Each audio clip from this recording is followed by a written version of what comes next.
Welcome to the Living the Dream podcast with Curveball. If you believe, you can achieve.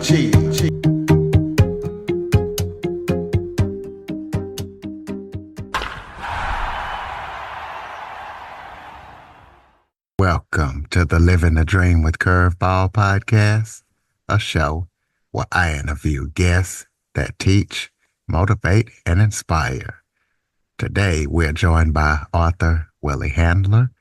Willie has reinvented himself several times. He's worked in insurance and with the hospitals and all that kind of stuff. He retired from the Ontario Public Service and decided to pick up a writing career. So we're going to be talking to him about his story and all of the things he's done in his life. So, Willie, thank you so much for joining me today. Oh, thank you for having me. Why don't you start off by telling everybody a little bit about yourself?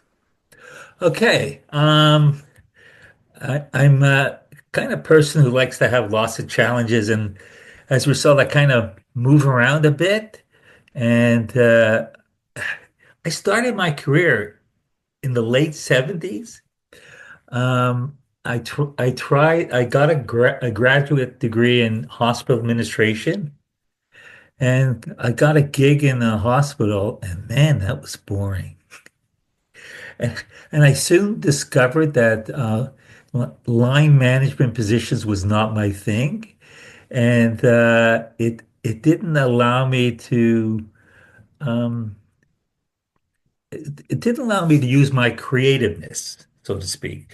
And so I shifted over to the government, and people probably thinking, government, what could be more boring than the government?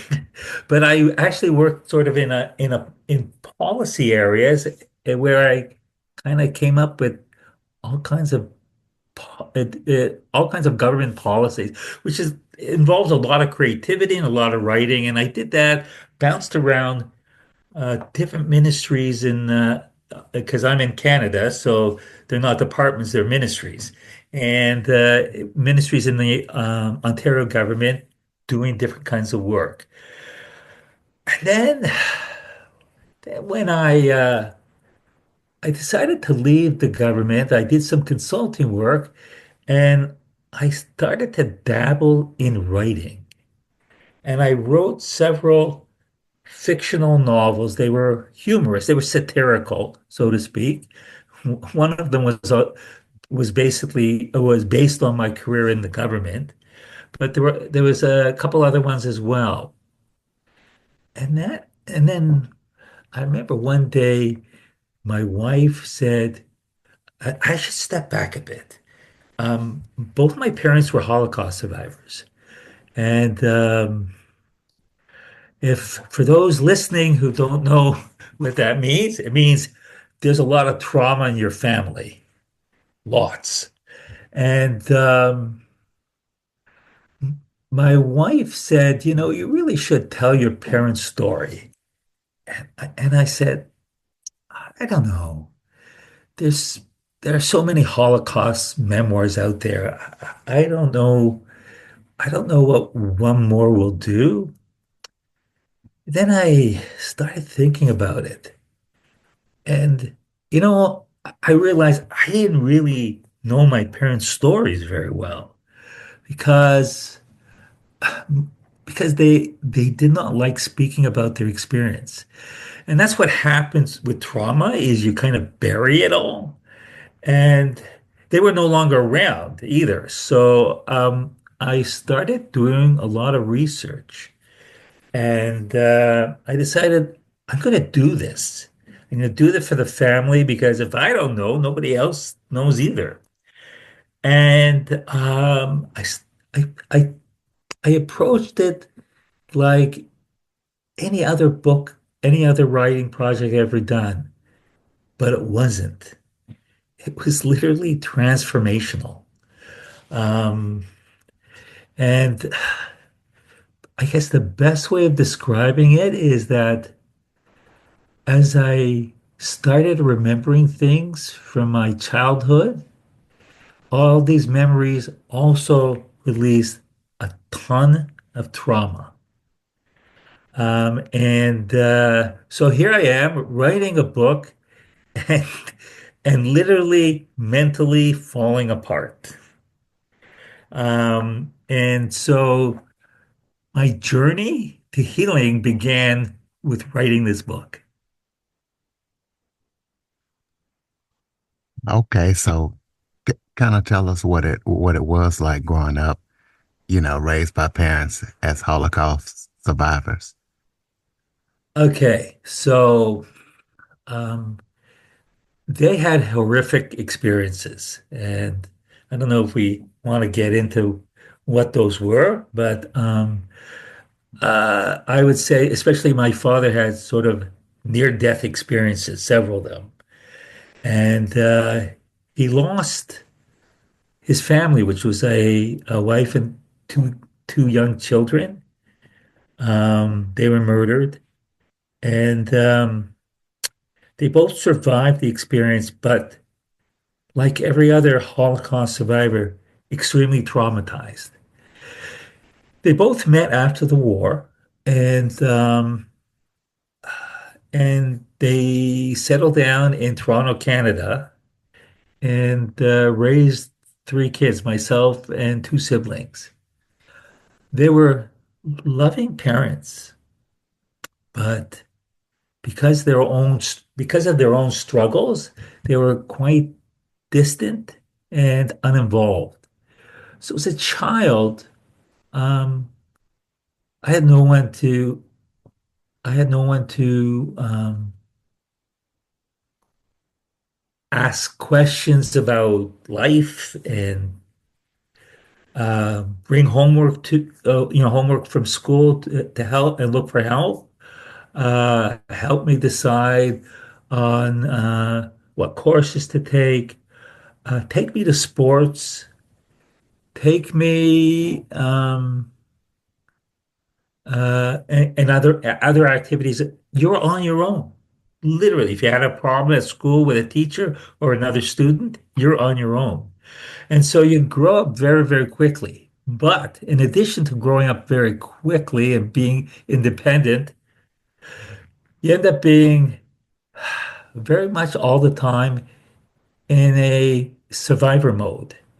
Um, you don't get you grow to be very distrustful of others because you don't know who to trust. You've just never received that kind of guidance. Um, you lack self-confidence, and uh, you're sort of very hyper vigilant, and that's what it was like growing up. As you got older, all those issues you have, you sort of compartmentalize.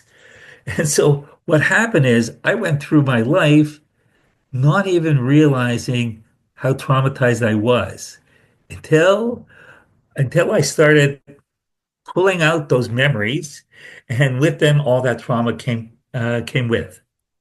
That's kind of what it was like. Okay, well, let's get into the origins of anti-Semitism. So kind of talk about that.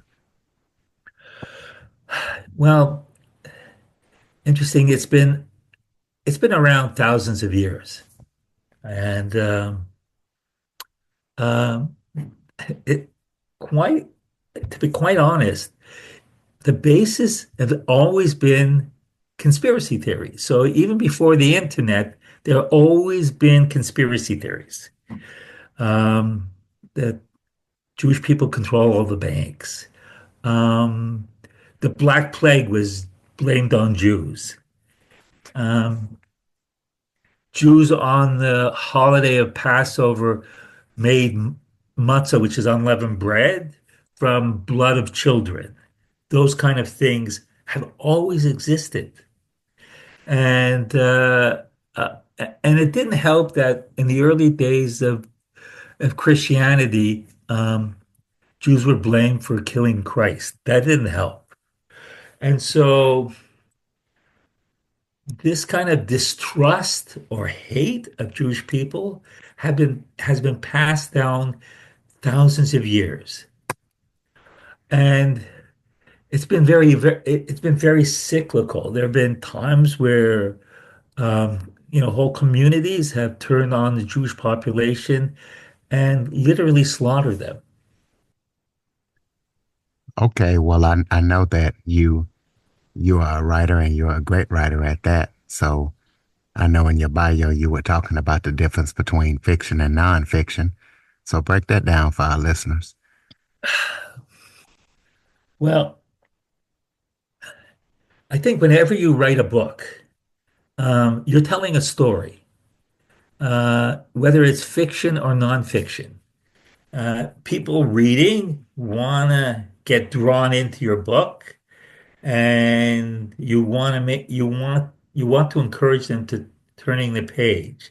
So, uh, so whether you're writing fiction or nonfiction, you have to engage your readers. That's kind of sometimes where the similarity ends. So, a classic novel will have, a protagonist and an antagonist. Will have several crises within your story. Um, you'll end up, often end the chapters with sort of cliffhangers, keep the person engaged, and then you wrap it all up at the end. Well, nonfiction books don't always work, don't quite work that way. Um, Nonfiction books, you're, no matter what you're writing about, whether you're writing about um, pop music or science or history, whatever it is, you have to be a subject matter expert. And so it's a quite different approach. Is that when you go to publish that book, they're looking at, okay, who the heck are you? What are your credentials? What makes you an expert?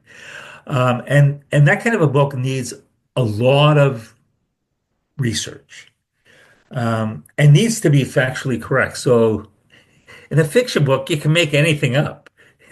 Science doesn't have to make sense. You make up your own science. But in a nonfiction book, and was my experience, is that I spent so much time fact checking to make sure that what I had was accurate. Um, and and the publishing industry even, treats it very, very differently. They see it as very different markets. Um, and so even when you're trying to get your book published, so with a fiction book, you've got your manuscript finished, and you start reaching out to literary agents or indie publishers, trying to entice them in reading your manuscript. With a nonfiction book, you don't write your book first. The first thing you do is you write a proposal to write a book, and you send that out, which basically details why you consider yourself to be an expert, what the subject matter is, who your audience is, and because you're the subject matter expert, how you gonna promote this book, because that's an important part of it. So it's very different. And once once somebody accepts your proposal, then you kind of sit down and start writing the book. So it's quite a different approach. Okay, well, I know you interviewed a lot of interesting people to write your book. So do you have any interesting stories to share from some of the people you might have interviewed? Yeah. Actually, what the interviews we're talking about is for my still on public my next book, which which I actually just got signed up with an agent to work on, and I've actually just this week wrapped up all my interviews. I've interviewed 93 people, and it should be clear, this book is about trauma. And so what happened was that When I finished my memoir, which incidentally is the publication date is November 9th, I believe. When I finished my memoir, and I did mention it put me in therapy. So as I'm working my way through therapy and I finish my memoir, I start thinking, well, there's other people like me who are children or grandchildren of survivors who probably have never shared their experience with other people. So I decided I'm going to write a book about trauma, but trauma not in Holocaust survivors, but their children and grandchildren. Because one of the things that I learned while I was researching my memoir is that trauma is stored in the body, and you can pass on your trauma to your children genetically, because what happens is that the your genes get altered, not the sequence, but the genes themselves get altered as a result of traumatic events. And in that way, you can pass it on just like you're passing on eye color. Um, and so we have there's out there this hidden community of, I say hidden because people aren't aware of it, of traumatized people, probably several million, who basically nobody knows about. So the name of the book is it will be The Hidden Victims. Um, so I interviewed a lot of people, and a few of them stand out. This one woman I spoke to, her grandparents were Holocaust survivors, and when one of her sons, I believe, was probably around 3, 4 years old, he had a dream that, as he described it to his mother, that he was going onto a train, and people were pulling him out of her arms, which was quite shocked to hear because her grandmother and her grandparents, when they were being shipped to Auschwitz, they had a baby, and the baby was taken away and put in another car on that train, and they never saw that child again. And that 4-year-old had no idea that that ever occurred. And so that's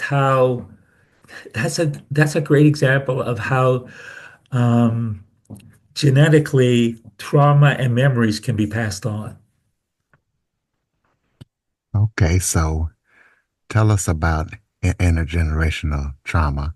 I know you talked about that a lot in your bio. So for those who don't know what that is, kind of describe what intergenerational trauma is. Okay, so intergenerational trauma is, and it happens on an individual basis and community basis. So, um, and that is when a individual or group of people are traumatized. And as I mentioned, it alters their behavior. So when you're presented with a traumatic event, there's a couple responses. One is you freeze, you fight, or you flee. There's probably a couple other ones, but those are the sort of the main ones.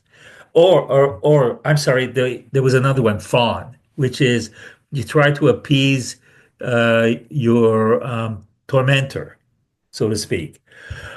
And that kind of behavior is stored and passed on.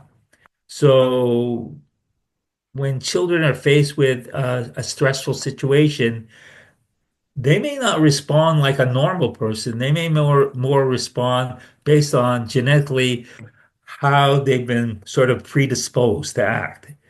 And that happens on an individual basis, but on a sort of it can happen as part of the community. And and that maybe a good example is American blacks that were descendant from slaves. Um, those slaves and several generations of slaves were were traumatized, and probably the Black community is still dealing with that trauma that has been passed on for quite a number of generations because it doesn't just disappear. If it's not sort of dealt with properly, it will just keep getting passed on from one generation to the next. Okay, so let us know where we will be able to purchase that book, and just kind of let listeners know what to expect when they read it.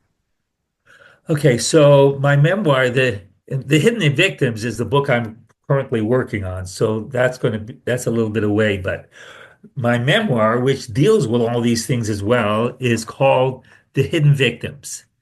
And I think at the moment it's available and probably be available in more outlets soon. But right now you can purchase it online on Amazon and Barnes and Noble.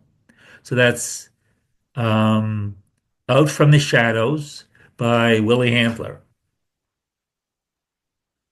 Okay, so besides that, what other projects are you working on that people need to be aware of? Well, I mentioned the Hidden Victims, and I have setting up some Facebook groups to sort of support this project. I've been doing some Holocaust education, mostly in the Toronto area, which is where I'm from, but as well some online stuff because virtual education is the way to go now, it looks like. And I hope to return to very soon fiction writing. So I have a couple stories in my head that I would love to get down on paper, but I can only write one book at a time. Well, what made you switch to nonfiction in the first place? Well, it wasn't my plan. It was like, as I said, it was my wife convinced me to write this book. Um, And and writing nonfiction is sort of not foreign to me because I did a tremendous amount of writing for my work, writing reports and studies and things like that. So that actually is probably my it's probably my strength. I probably am a better nonfiction writer than a fiction writer. But coming out of going into retirement, I really thought that I wanted to do something very different. So I picked up fiction writing and with some success. But it was my wife who convinced me to write the memoir, and now I'm kind of in a stream of writing nonfiction books. But I'm sure I will probably flip back and forth over time. There's not a lot. I don't think there's a lot of writers who do both. Absolutely. So throw out your contact info so people can keep up with everything that you're up to. I have a blog, a website and blog. It's just williehandler.com, and Willie is spelled Willie, and Handler is spelled Handler. And you can sign up for my newsletter um, on actually on the blog, and that will provide you with monthly updates on all the projects that I'm working on. And I'm Uh, very active on Twitter for those who are on Twitter. And again, that's just Willie Handler. It's at Willie Handler, and you can find me there. okay, we'll close this out with some final thoughts. Maybe if that was something I forgot to talk about that you would like to touch on, or any final thoughts you have for the listeners. Well, I would say that that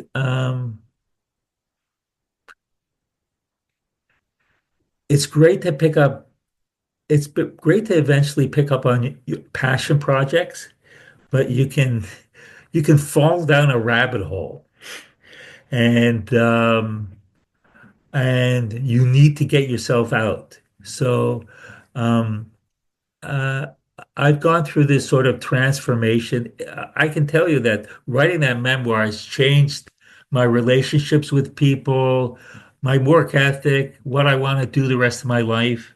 It's really given me an opportunity to be introspective, and I think that's a wonderful experience to go to. And if you don't, and you do that through passion projects like what I did, and so for the listeners out there, I hope one day you have an opportunity to experience something like that as well. All right, ladies and gentlemen, williehandler.com. Please be sure to check him out. Pick up that book. Check out his new book coming. Follow, rate, review, share this episode to as many people as possible. Jump on your favorite podcast app. Check out the show. Give us a follow, a review. If you have any guest or suggestion topics, Curtis Jackson 1978 at att.net is the place to send them. Thank you for listening and supporting the show. Willie, thank you for all that you do, and thank you for joining us. My pleasure.